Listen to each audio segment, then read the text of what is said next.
Oke, teman-teman, kita lanjut ke latihan berikutnya, yaitu latihan 4. Di sini di soalnya, pada 5 Januari 2019, P mengakuisisi 80% saham beredar S dengan harga 920 juta. Nah, pada saat itu, ekuitas S terdiri dari 400 juta saham biasa, 300 juta tambahan modal di setor, dan 250 juta saldo laba.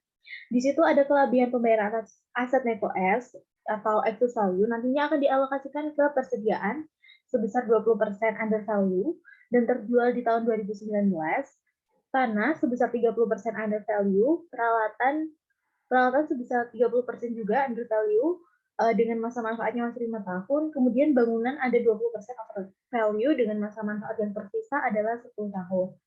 Nah, sisanya nanti akan dialokasikan ke goodwill atau diskon.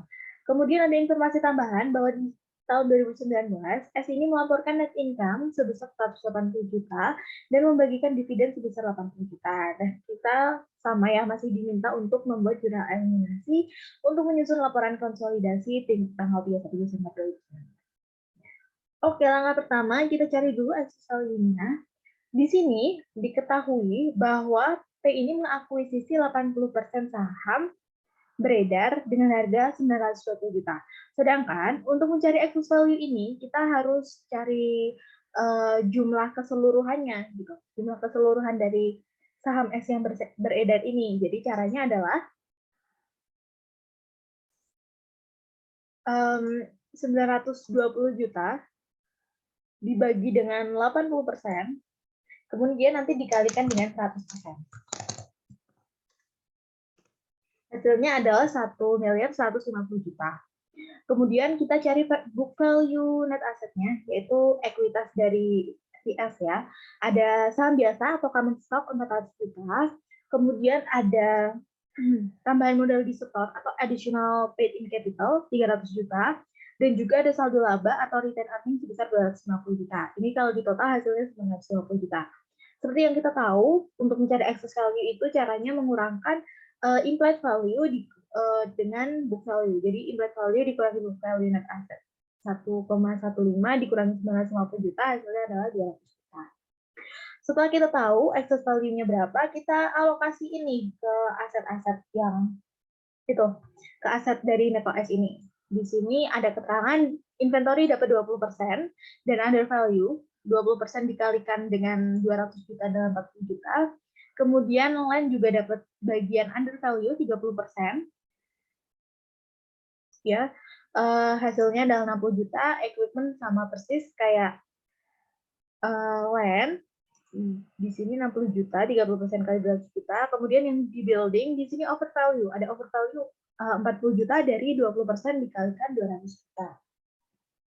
Nah, hasil ini tadi itu belum sampai 200 ya, belum sampai 200 juta. Jadi masih ada selisih di sana.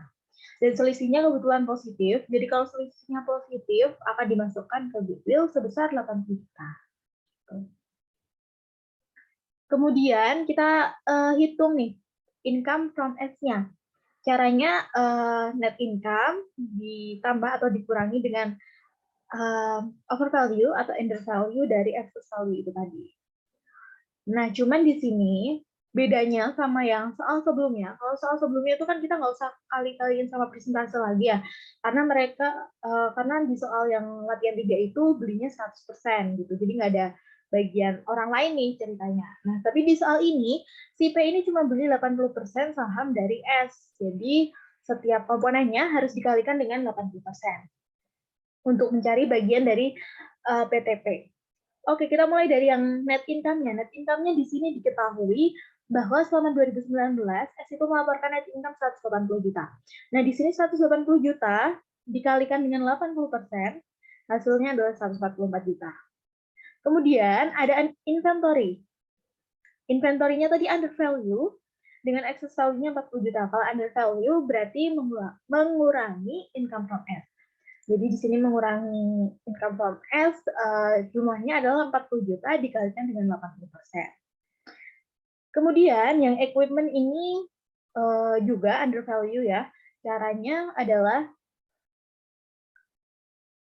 oh ya maaf, kelewatan. Inventory ini kenapa semuanya? Maksudnya kenapa 40 juta dikalikan 80% nggak perlu dikurang-kurangin terlebih dahulu, karena di sini itu ada keterangannya ya teman-teman ya. Keterangannya bahwa inventory tersebut terjual di tahun 2019, jadi bisa langsung dimasukin gitu semuanya. Kemudian kita lanjut ya ke yang equipment. Di sini caranya adalah 60 juta dikalikan dengan 80%, tapi jangan lupa untuk dibagi dengan masa manfaatnya. Di sini tadi masa manfaatnya masih ada 5 tahun, jadi 60 juta kali 80% dibagi 5, hasilnya adalah 9.600.000. Jangan lupa kalau under value itu mengurangi income from S.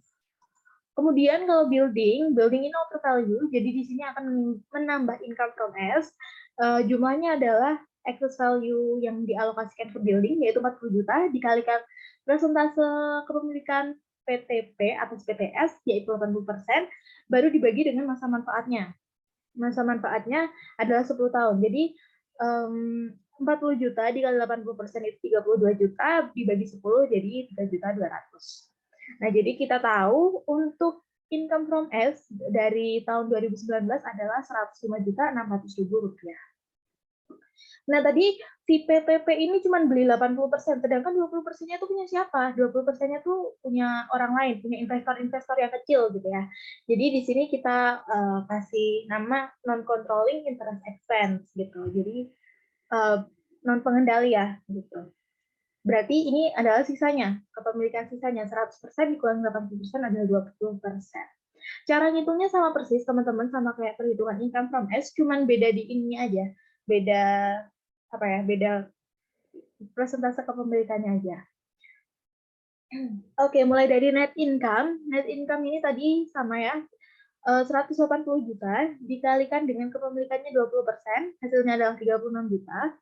Kemudian inventory ini dari hasil ini 40 juta dikalikan 20%, jadinya 8 juta. Karena di under value, maka dia akan mengurangi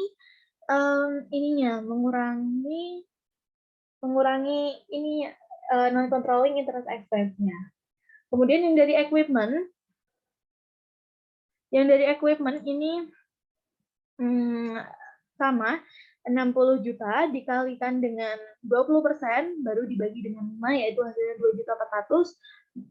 Karena under value juga mengurangi. Kemudian yang building dia over value, berarti nantinya akan menambah. Perhitungannya adalah 40 juta dikalikan 20% dibagi dengan 10. Nah, ketika dijumlahkan kita tahu non-controlling interest expense pada tahun 2019 itu adalah 26.400.000. Oke, kayak gitu perhitungannya. Jadi sekarang kita langsung masuk ke jurnalnya. Oke, jurnal eliminasi. Yang pertama kita bikin jurnal eliminasi income from S dan juga dividen. Yang pertama kita pakai equity method dulu. Untuk penjelasannya kenapa bisa kayak gini, aku udah jelasin di video sebelumnya ya. Kita langsung aja di sini.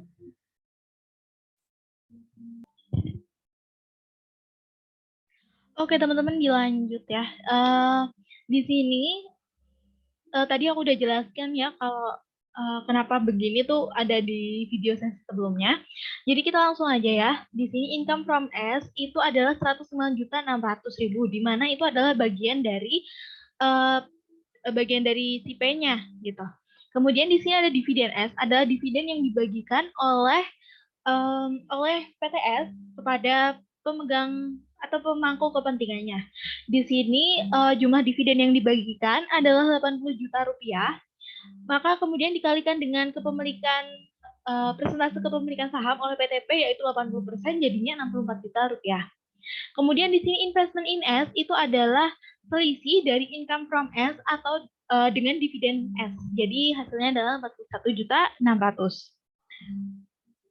Sedangkan untuk eliminasi dividen revenue sendiri dengan cost method itu gampang ya, langsung aja kita eliminasi akun dividen revenue dan juga dividen S. Jadi dividen revenue yang awalnya itu ada di bagian kredit akan dipindahkan ke bagian debit untuk mengeliminasi ya. Dan juga sama seperti yang akun dividen S. Jumlahnya adalah dividen yang diterima oleh PTP dari PTS, yaitu 64 juta rupiah.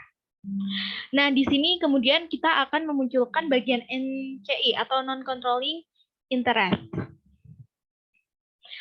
Oke, di sini yang pertama kita munculkan akun NCI expense, non-controlling interest expense. Dari sini yang udah kita hitung tadi, yaitu Rp26.400.000. Kemudian kita mengkredit akun dividen S yang dibagikan oleh PTS kepada pemangku kepentingan selain PTP, yaitu ini, dividen yang dibagikan yaitu 80 juta rupiah dikalikan dengan persentase kepemilikannya yaitu 20%, hasilnya adalah 16 juta. Nah, untuk non-controlling interest endingnya itu adalah selisih dari NCI expense dengan dividen S. Jadi kita tahu hasilnya adalah 10.400.000. Kemudian untuk berikutnya ada jurnal eliminasi investment dan equity S. Di sini kita mengeliminasi tadi ya, mengeliminasi ininya jurnal yang di awal tadi, mengeliminasi akun-akun ekuitas yang dimiliki oleh PTS ya Allah. Di sini common stock-nya ada 400 juta, kemudian ada additional paid in capital ada 300 juta, dan juga retain earning-nya 250 juta. Dan juga jangan lupa untuk masukkan unamortized excess dari excess value-nya ini teman-teman, yaitu 200 juta. Kemudian di sini itu ada dua akun, yaitu investment in S. Investment in S itu adalah harga perolehan saham yang dikeluarkan oleh PTP atas investasi ke PTS. Jadi 920 juta. Yang mana itu adalah 80% dari saham S yang beredar. Nah, kalau kayak gitu, kalau misal 920 juta aja, dibanding sama ini kan nggak balance ya. Nah, makanya kita juga harus memasukkan sisanya, yaitu 20% itu tadi. 20% dari kepemilikan, 20% dari saham S yang beredar. Nah, itu nanti masuknya ke akun NCI Equity Beginning. Jumlahnya adalah 20% dari total saham S yang beredar. Tadi kita tahu total saham S yang beredar adalah 1.150 juta, maka 20%-nya adalah 230 juta. Nah, kalau mau ngitungnya biar nggak bolak-balik ke sana, ini tuh caranya ini, jumlah kepemilikan harga perolehan saham PTP atas PTS, yaitu 920 juta, dibagi dengan persentase kepemilikan dari saham P atas dibagi dengan persentase kepemilikan saham PTP atas PTF, kemudian dikalikan dengan persentase kepemilikan saham oleh entitas non-pengendali ini. Jadi hasilnya 230 juta. Kemudian kita akan mengalokasi excess value di sini teman-teman. Ini konsepnya masih sama ya kayak yang video satunya. Jadi kalau excess value-nya under value itu nanti akan ada di debit. Aset ya, asetnya kalau under value di debit, terus kalau over value itu di kredit, sedangkan liabilitas itu kebalikannya. Jadi liabilitas yang di debit itu adalah over value, dan yang di kredit adalah yang under value gitu. Jadi di sini kita lihat inventory ada under value 40 juta, kemudian land under value juga 60 juta, equipment ada juga under value 60 juta, dan juga jangan lupa dimasukin goodwill-nya. Kalau goodwill-nya nggak dimasukin nanti nggak balance teman-teman. Kemudian di sini ada overvalue dari building sebesar 40 juta, dan juga kita harus menghapuskan akun unamortized excess ini 200 juta karena sudah dialokasikan ke tiap-tiap aset ini. Untuk jurnal amortisasinya yang inventory, karena dia semuanya terjual habis pada tahun tersebut, maka kita langsung aja tulis semua jumlah excess value dari inventory yaitu 40 juta untuk akunnya yaitu COGS pada inventory. Kemudian untuk jurnal amortisasi equipment, di sini equipment itu under value ya teman-teman ya. Jadi nanti akan ada tambahan beban atau expense atau depreciation expense di sini pada equipment. Jumlahnya adalah alokasi excess value yaitu 60 juta dibagi dengan masa manfaatnya yaitu 5 tahun. Kemudian ini juga sama ya, Terus yang ketiga ada jurnal amortisasi building ya. Di sini overvalued, maka bebannya akan berkurang. Di sini building pada depreciation expense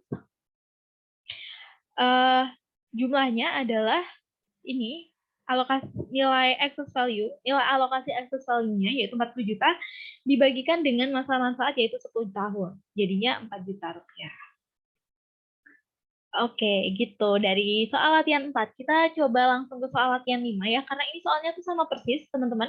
Cuman di sini ada bedanya, di buku S masih terdapat utang usaha kepada P yang masih belum dibayar, sebesar 10 juta.